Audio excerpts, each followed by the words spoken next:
जय हिंद दोस्तों। एग्ज़ाम की पॉइंट में एक बार फिर से आप सभी का स्वागत है। दोस्तों, आज के इस वीडियो में हम उत्तराखंड राज्य की प्रमुख योजनाएं और उनसे संबंधित जितने भी एग्ज़ाम के संबंध में की पॉइंट होंगे उनको डिस्कस करेंगे। दोस्तों, आप तैयारी कर रहे हो, आपने इससे पहले के क्वेश्चन भी देखे होंगे, क्वेश्चन पेपर देखे होंगे। आपको पता है कि उत्तराखंड की जितनी भी योजनाएं हैं उन योजनाओं से कोई ना कोई क्वेश्चन ज़रूर पूछा जाता है हर एक पेपर में। तो दोस्तों, ये उत्तराखंड की प्रमुख योजनाओं का दूसरा पार्ट है। इससे पहले एक पार्ट बना चुका हूँ। अगर आपने नहीं देखा तो आप जा करके देख सकते हो। चैनल की प्लेलिस्ट में उत्तराखंड की योजनाओं के नाम से आपको एक वीडियो मिल जाएगा। तो दोस्तों, आज का ये दूसरा वीडियो है। इसमें देखते हैं आज का महत्वपूर्ण क्वेश्चन। तो आज का दोस्तों जो पहला प्रश्न है, तो दोस्तों 26वां प्रश्न है। इससे पहले के जो 25 प्रश्न हैं वो पहले वीडियो में डिस्कस किए गए हैं। तो आज का पहला क्वेश्चन है, नंदा गौरा योजना किस वर्ष लागू हुई थी? तो दोस्तों, जो नंदा गौरा योजना है वो किस वर्ष लागू हुई थी? तो 2017 को लागू हुई थी। नंदा गौरा योजना 2017 को लागू हुई थी। और पर्टिकुलर डेट पूछी जाए तो याद रखना 2 जून 2017 को क्या हुई थी? जो नंदा गौरा योजना है उसे शुरू किया गया था। ठीक है, जो ये नंदा गौरा योजना है, यह गौरा देवी कन्या धन योजना और नंदा देवी योजना दोनों को मिला दिया गया है। इसमें क्या है, जो गौरा देवी कन्या योजना थी और नंदा देवी योजना थी, इन दोनों को आपस में मर्ज करके क्या बनाया गया? नंदा गौरा योजना को बनाया गया, जो 2 जून 2017 को लागू हुई। ठीक है, और इस योजना के तहत याद रखना जो बीपीएल परिवार हैं, बीपीएल परिवार की बालिकाओं को क्या होता है? 62,000 रुपये की राशि प्रदान की जाती है। ठीक है, लेकिन जो ये 62,000 रुपये की राशि दी जाती है वो 2 चरणों में दी जाती है। ठीक है, अगर पूछे कैसे में, तो बालिका के जन्म पर याद रखना, बालिका के जन्म पर 11,000 रुपये दिया जाता है, तथा जब 12 पास कर देती है बालिका उसके बाद 51,000 रुपये दिया जाता है। दोनों को मिला करके 62,000 रुपये क्या किया जाता है? सरकार द्वारा प्रोत्साहन राशि दे दी जाती है। और अगर कभी क्वेश्चन पूछा जाए कि नंदा गौरा योजना को संचालन कौन करता है, तो याद रखना महिला और बाल विकास मंत्रालय उत्तराखंड के द्वारा क्या किया जाता है? नंदा गौरा योजना का संचालन किया जाता है। ठीक है, तो यानी दोस्तों यहाँ पर नंदा गौरा योजना से संबंधित कोई भी फैक्ट होगा, कोई भी क्वेश्चन पूछा जाएगा तो नहीं छूटेगा। अगला क्वेश्चन, सिर्फ क्वेश्चन मत गिनिए, उसके साथ देखिए एक क्वेश्चन के साथ कितने क्वेश्चन और हैं। अगला क्वेश्चन, मुख्यमंत्री आंचल अमृत योजना के तहत आंगनबाड़ी बच्चों को सप्ताह में कितने दिन दूध मिलेगा? पहली चीज़ है कि आंचल अमृत योजना, जो मुख्यमंत्री आंचल अमृत योजना है वो किससे संबंधित है? तो बच्चों को दुग्ध क्या है देने से संबंधित है। और पूछ रहा है कि सप्ताह में कितने दिन दूध मिलेगा? तो दोस्तों याद रखना, जो मुख्यमंत्री आंचल योजना है उस क्या है, उस योजना के तहत क्या है, सप्ताह में 2 दिन क्या होगा? दूध मिलेगा। पहली चीज़ देखो दोस्तों कि अगर पूछा जाए कि मुख्यमंत्री आंचल अमृत योजना कब लागू हुई थी, तो याद रखना जो 7 मार्च 2019 को लागू हुई थी। कब हुई थी? 7 मार्च 2019 को लागू हुई थी। और याद रखना इसके तहत 20,000 आंगनबाड़ी केंद्रों में पढ़ने वालों को क्या होगा? सप्ताह में 2 दिन क्या किया जाएगा? दूध दिया जाएगा। और अगर क्वांटिटी पूछे कितने दूध दिया जाएगा, तो याद रखना 100 ml, यानी प्रत्येक 100 बच्चे को 100 ml क्या दिया जाएगा? दूध दिया जाएगा। ठीक है, तो यानी जो मुख्यमंत्री आंचल अमृत योजना है वो क्या है? आंगनबाड़ी केंद्रों में पढ़ने वाले बच्चों को दुग्ध प्रदान करने से संबंधित है। ठीक है, अगला क्वेश्चन, जननी सुरक्षा योजना के तहत कितनी सहयोग धनराशि प्रदान की जाती है? जो जननी सुरक्षा योजना है, ठीक है, उसके तहत कितनी धनराशि प्रदान की जाती है? तो दोस्तों याद रखना कि जो जननी सुरक्षा योजना है इसके तहत जो राशि प्रदान की जाती है वो प्रेजेंट टाइम में कितनी की जाती है? 6,000 रुपये प्रदान की जाती है। अब देखो ये 6,000 रुपये में है क्या कि पहली चीज़ है कि जो जननी पूछा जाए कि जननी सुरक्षा योजना कब लागू हुई थी, तो कितना बोल देंगे? 2005 में जननी सुरक्षा योजना लागू हुई थी। और इस योजना का लाभ कैसे में ले सकते हैं? तो इस योजना के तहत जो जितने भी जो सरकारी अस्पतालों में जो प्रसव होते हैं, जो गर्भवती महिलाओं को क्या किया जाता है? प्रसव के पश्चात 1,400 रुपये पारितोषिक दिया जाता है। ठीक है, आर्थिक सहायता के रूप में 1,400 रुपये प्रदान किया जाता है। और 2007 के बाद 2017 के बाद जो ये धनराशि है 6,000 रुपये बढ़ाकर दी गई है कि अब 6,000 रुपये दिया जाएगा। ठीक है, और इसी जननी सुरक्षा योजना के तहत याद रखना, मैंने पहले वाले वीडियो में बोला था कि जो खुशियों की सवारी है, खुशियों की सवारी कब लागू हुई थी? सवारी योजना 2015 में शामिल किया गया था। इसी योजना के तहत, जननी सुरक्षा योजना के तहत खुशियों की सवारी को 2015 में शामिल किया गया, जिसके तहत जो खुशियों की सवारी है उसका कार्य क्या है कि जो बच्चा जो प्रसव अस्पताल में होगा उनको सुरक्षित घर तक पहुंचाने का कार्य कौन करता है? खुशियों की सवारी करता है। ठीक है, अगला क्वेश्चन, जो किशोरी स्कूल नहीं जाती उनके विकास से संबंधित योजना है। यानी जो किशोरियां क्या होती हैं, स्कूल नहीं जाती हैं, उनके विकास से संबंधित योजना कौन सी है? तो दोस्तों याद रखना, उनसे संबंधित जो योजना है वो है सबला योजना। ठीक है, क्या है? सबला योजना। यानी अगर क्वेश्चन पूछता जाता है कि सबला योजना का संबंध किससे है, तो वो किससे है? जो किशोरियां स्कूल नहीं जाती हैं उनके विकास से संबंधित है। कौन सी योजना? सबला योजना। ठीक है, और अगर क्वेश्चन पूछा जाता है कि सबला योजना कब लागू हुई थी, तो याद रखना 19 नवंबर 2010 को सबला योजना को शुरुआत किया गया था। और इस योजना के तहत क्या किया जाता है कि 11 से 18 वर्ष की जो किशोरियां हैं, जो 11 से 18 वर्ष के बीच की जो किशोरियां स्कूल नहीं जाती हैं, उनको स्कूल ले जाने से संबंधित है या उनके विकास को सुनिश्चित करने से संबंधित है। कौन सी योजना? सबला योजना। ठीक है, अगला क्वेश्चन, किस योजना के तहत दिव्यांग लोगों को पेंशन सुविधा प्रदान की जाती है? ठीक है, तो जो दिव्यांग लोग हैं, दिव्यांग लोगों को क्या है, तो जो पेंशन प्रदान की जाती है, तो दोस्तों वो किस योजना के तहत की जाती है? तो दोस्तों याद रखना, वो की जाती है जो तीलू रौतेली क्या है, विशेष पेंशन योजना है। तीलू रौतेली विशेष पेंशन योजना के तहत प्रदान की जाती है।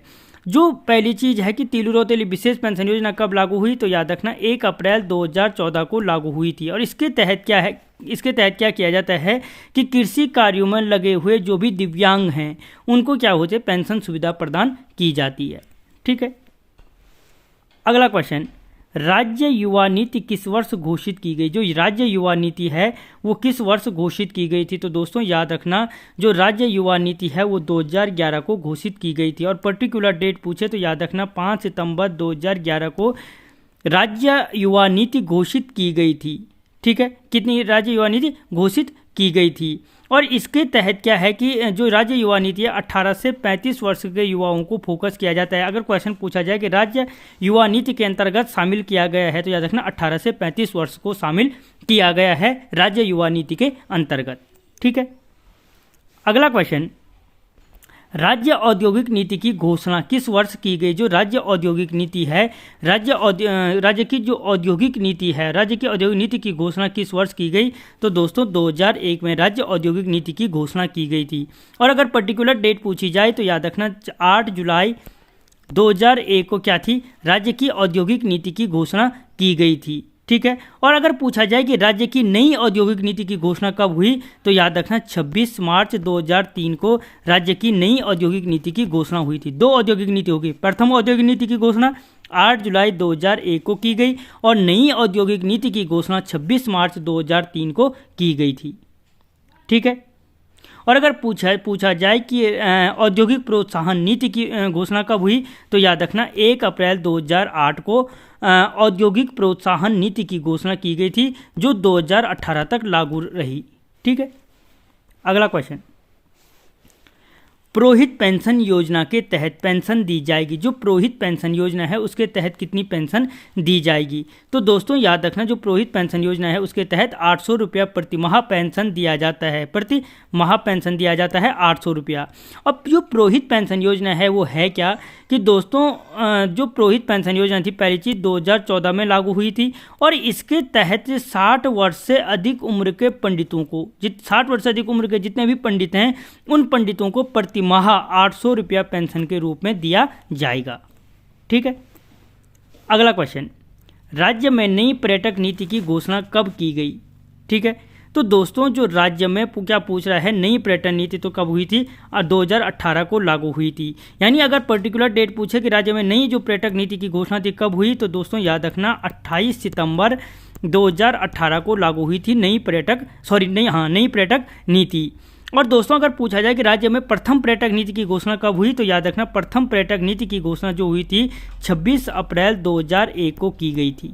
ठीक है, प्रथम पर्यटक नीति 26 अप्रैल 2001 और नई पर्यटक नीति पूछी जाए तो 28 सितंबर 2018 को मंजूरी मिली थी। ठीक है, अगला क्वेश्चन, पहाड़ों में पर्यटकों को स्वच्छ आवास रहने की सुविधा से संबंधित योजना है कि जो पहाड़ों में पर्यटक आते हैं उनको स्वच्छ आवासीय सुविधा प्रोवाइड करने से संबंधित जो योजना है वो योजना कौन सी है? तो दोस्तों वो योजना है होम स्टे योजना। ठीक है, कौन सी योजना है? होम स्टे योजना। और जो होम स्टे योजना थी कब लागू हुई थी? तो दोस्तों 2018 में लागू हुई थी, जिसका उद्देश्य पर्यटकों को आकर्षित करना था और पहाड़ों की तरफ से पहाड़ों में पर्यटकों को स्वच्छ आवासीय सुविधा उपलब्ध कराना था। ठीक है, अगला क्वेश्चन, उत्तराखंड किसान पेंशन योजना के तहत सहायता राशि दी जाती है। जो उत्तराखंड किसान पेंशन योजना है उसके तहत सहायता राशि कितनी दी जाती है? तो दोस्तों 1000 रुपया प्रति माह पेंशन दिया जाता है। प्रति माह 1000 रुपया क्या दिया जाता है? उत्तराखंड किसान पेंशन योजना के तहत दिया जाता है।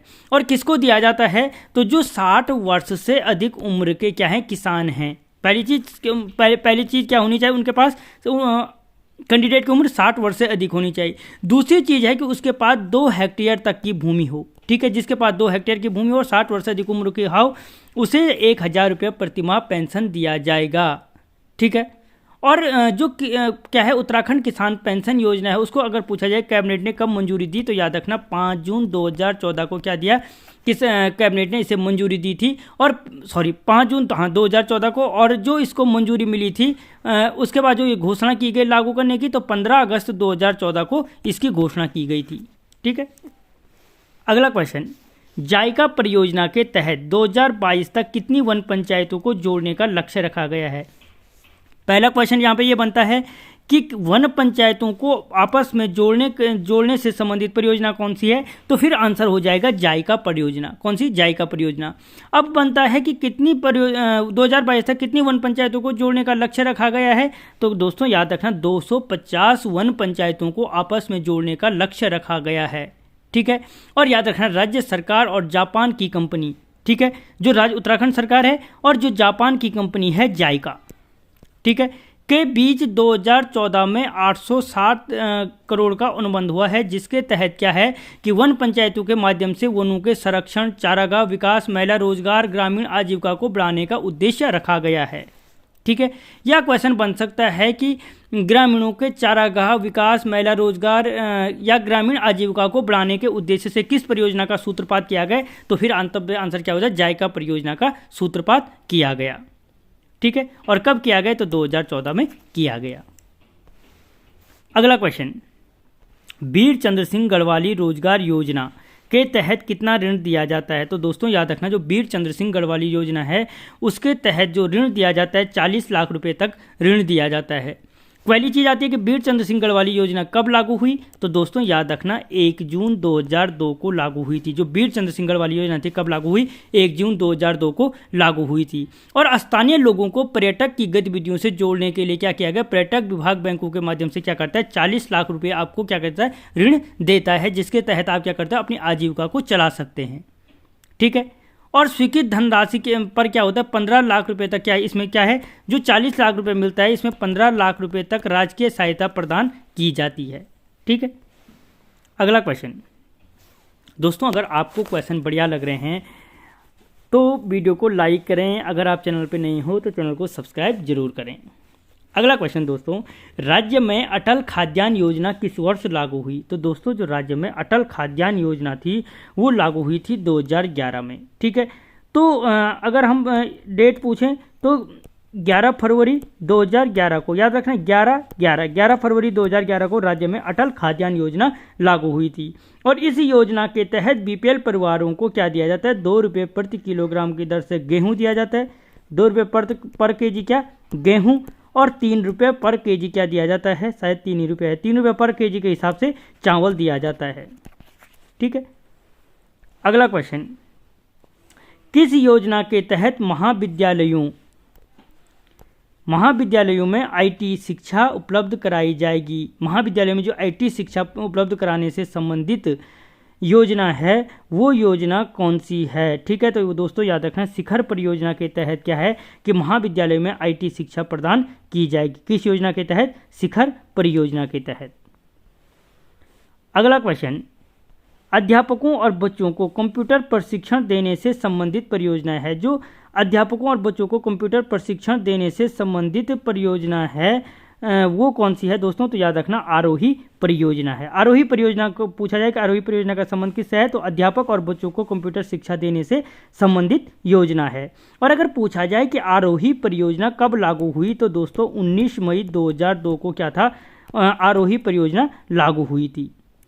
ठीक है, अगला क्वेश्चन, खनन कार्यों में लगे लोगों के बच्चों की शिक्षा से संबंधित परियोजना है, यानी जो लोग खनन कार्यों में लगे हैं उनके बच्चों की शिक्षा से संबंधित परियोजना कौन सी है, तो दोस्तों याद रखना खनन कार्यों में लगे बच्चों की शिक्षा से संबंधित जो परियोजना है वो है देवभूमि। कहाँ है भाई दोस्तों, यहाँ पे देव कोई भी क्वेश्चन नहीं है, उसका आंसर है अच्छा देवभूमि मुस्कान है, मुस्कान उससे है देवभूमि मुस्कान परियोजना। ठीक है, कि यानी जो खनन कार्यों में लगे लोगों के बच्चों की शिक्षा से संबंधित परियोजना है, मुस्कान परियोजना बोलो या देवभूमि मुस्कान योजना के अंतर्गत इनको सम्मिलित किया गया है। और अगर क्वेश्चन पूछा जाए कि देवभूमि मुस्कान योजना कब लागू हुई, तो याद रखना 2009 को देवभूमि मुस्कान योजना लागू हुई थी, जिसका संबंध क्या है, खनन से लगे लोगों के बच्चों की शिक्षा को प्रदान करना है। अगला क्वेश्चन, स्कूल चलो अभियान की शुरुआत कब की गई, तो दोस्तों जो स्कूल चलो अभियान की शुरुआत की गई 2001 में, यानी 1 जुलाई 2001 को स्कूल चलो अभियान की शुरुआत की गई, और जिसके तहत 6 से 14 वर्ष के बच्चों को क्या है, उद्देश्य 100% एडमिशन दिलाना है 6 से 14 वर्ष के बच्चों को। ठीक है, इससे क्वेश्चन मोस्टली ये पूछा जा सकता है कि स्कूल चलो अभियान कितने से कितने वर्ष के लिए संबंधित है। अगला क्वेश्चन, कुटीर ज्योति योजना का संबंध किससे है, जो कुटीर ज्योति योजना है उससे उसका संबंध किससे है, तो दोस्तों उसका संबंध किससे है, निःशुल्क विद्युत सुविधा से संबंधित है। क्या कुटीर ज्योति योजना का संबंध किससे है, कि जो गरीब रेखा से नीचे जीवन यापन करने वाले लोग हैं उनको निःशुल्क विद्युत सुविधा उपलब्ध करने से संबंधित है कुटीर ज्योति योजना। अगला क्वेश्चन, शैलेश मटियानी पुरस्कार की शुरुआत किस वर्ष की गई थी, तो दोस्तों याद रखना जो शैलेश मटियानी पुरस्कार की शुरुआत की गई 2009 में की गई, और किस क्षेत्र में दिया जाता है, तो दोस्तों शिक्षकों को दिया जाता है, शिक्षा के क्षेत्र में उत्कृष्ट कार्य करने के लिए क्या दिया जाता है, शैलेश मटियानी पुरस्कार दिया जाता है। ठीक है, अगला क्वेश्चन, चाल खाल योजना का संबंध है, जो चाल खाल योजना है उस चाल खाल योजना का संबंध किससे है। ठीक है, तो दोस्तों जल संचय से, जो चाल खाल योजना है, चाल खाल योजना का संबंध किससे है, जल संचय से संबंधित है क्या चाल खाल योजना। अगला क्वेश्चन, हिमालय दिवस कब मनाया जाता है, जो हिमालय दिवस मनाया जाता है तो दोस्तों वो मनाया जाता है 9 सितंबर को क्या मनाया जाता है, हिमालय दिवस मनाया जाता है। और अगर पूछा जाए कि हिमालय दिवस मनाने की घोषणा कब की गई, तो याद रखना 9 सितंबर 2014 को हिमालय दिवस मनाने की घोषणा की गई। और अगर पूछा जाए कि पहला हिमालय दिवस कब मनाया गया, तो याद रखना 9 सितंबर 2015 को पहला हिमालय दिवस मनाया गया था। ठीक है, यानी घोषणा हुई 2014 में और मनाए गए 9 सितंबर 2015 को। अगला क्वेश्चन, राज्य में शौचालय निर्माण से संबंधित परियोजना है, जो राज्य में क्या है कि जो शौचालय निर्माण से संबंधित परियोजना है वो कौन सी है, तो दोस्तों वो है निर्मल भारत परियोजना। जो शौचालय निर्माण से संबंधित योजना है उसका नाम क्या है, निर्मल भारत अभियान या निर्मल भारत परियोजना है, और उसको कब लागू किया गया, 2017 में लागू किया गया था। ठीक है, अगला क्वेश्चन, स्पर्श गंगा अभियान की शुरुआत कब की गई, तो दोस्तों जो स्पर्श गंगा अभियान, ठीक है, जो स्पर्श क्या था, स्पर्श गंगा अभियान है, स्पर्श जो गंगा अभियान की शुरुआत की गई थी वो की गई थी 2009 में। कब की गई, 2009 में। और डेट पूछी जाए तो 17 दिसंबर 2009 को की गई थी स्पर्श गंगा अभियान की शुरुआत। ठीक है, अगला क्वेश्चन, नमामि गंगे अभियान की शुरुआत कब की गई, तो दोस्तों जो नमामि गंगे अभियान की शुरुआत थी वो की गई थी 7 जुलाई 2016 को की गई थी। और कहाँ से की गई पूछा जाए तो याद रखना हरिद्वार से नमामि गंगे अभियान की शुरुआत की गई थी। ठीक है, और जो नमामि गंगे योजना है अगर पूछा जाए इसके तहत किन नदियों को शामिल किया गया है, तो याद रखना भागीरथी को, अलकनंदा को दोस्तों जो भागीरथी आ गई ऊपर से टिहरी वाले इलाके से, अलकनंदा जो ऊपर चमोली वाले इलाके से, गंगा हो गई इन दोनों को मर्ज नीचे देवप्रयाग से, और मंदाकिनी हो गई ऊपर केदारनाथ घाटी से। तो यानी कुल मिलाकर के जो नदियाँ कहाँ पे तक देवप्रयाग तक आती हैं उन्हीं नदियों को क्या किया गया है, नमामि गंगे अभियान के तहत शामिल किया गया है। ठीक है। और अगर पूछा जाए कि नमामि गंगे योजना के तहत जैव विविधता पार्क कहाँ बनाए जाएंगे, तो याद रखना ऋषिकेश और देहरादून में नमामि गंगे योजना के तहत जैव विविधता पार्क स्थापित किए जाएंगे। ठीक है। तो दोस्तों आपको क्वेश्चन कैसे लगे मुझे कमेंट बॉक्स में ज़रूर बताना। मिलता हूँ अगले वीडियो में, तब तक जय हिंद।